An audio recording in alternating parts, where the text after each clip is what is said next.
नमस्कार दोस्तों, मैं आपका दोस्त ये Manoj Goyal.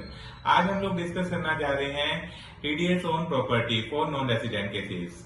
As per the income tax act section 195 बोलता है कि हमें प्रॉपर्टी के ऊपर टीडीएस डिडक्ट करना होता है जब भी कोई प्रॉपर्टी हम लोग परचेज करते हैं फ्रॉम नॉन रेसिडेंट। इसमें दो केसेस हो सकते हैं प्रॉपर्टी के केस में, शॉर्ट टर्म और लॉन्ग टर्म। अगर शॉर्ट टर्म है प्रॉपर्टी तो उसमें 2 साल से का पीरियड देखा जाता है फ्रॉम फॉर परचेज।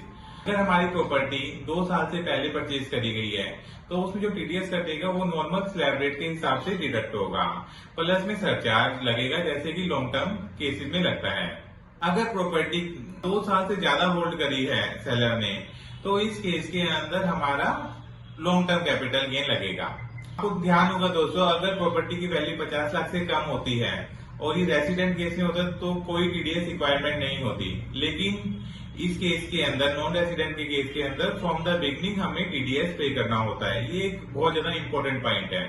गवर्नमेंट ने क्या किया, इसकी अलग अलग स्लैब बनाई है, इसको 5 स्लैब में डिवाइड किया हुआ है लॉन्ग टर्म के केस में। मैं आपको डिस्कस करता हूँ 1 बाय 1 करके। पहले केस में अगर हमारी प्रॉपर्टी की वैल्यू अप टू 50 लाख है तो गवर्नमेंट ने फ्लैट 20% हमें बोला है कि टीडीएस आप डिडक्ट कर दीजिए और प्लस में 4% एजुकेशन सेस गवर्नमेंट को जमा कर दीजिए, जो कि टोटल होता है 20.8%।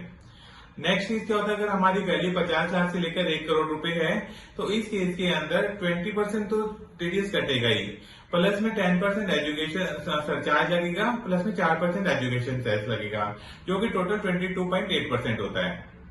थर्ड सिनेरियो के अंदर क्या होता है कि हमारी प्रॉपर्टी की वैल्यू 1 करोड़ से लेकर अप टू 2 करोड़ होती है। इस केस में 20% टीडीएस, प्लस में 15% सरचार्ज, प्लस में 4% एजुकेशन सेस, जो कि टोटल हमारा 23.92% होता है। फोर्थ केस में हमारा अगर प्रॉपर्टी की वैल्यू 2 करोड़ से लेकर 5 करोड़ तक है तो इस केस में 20% टीडीएस, 25% सरचार्ज, प्लस में 4% एजुकेशन सेस लगता है, जो कि टोटल 26% होता है।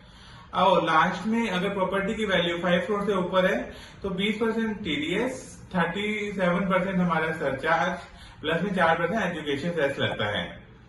एक और गवर्नमेंट इस केस में हमें बेनिफिट देती है, अगर हमारा टैक्स कम बनता है तो हम गवर्नमेंट से जाके, हमारे असेसिंग ऑफिसर से जाके लोअर टैक्स डिडक्शन का सर्टिफिकेट ला सकते हैं और हम रिक्वेस्ट कर सकते हैं बायर को कि हमारा TDS as per the TDS amount deducted by the assessing officer वो डिडक्ट भी कर सकते हैं। ये गवर्नमेंट ने हमें स्पेशल रेमेडी दी है।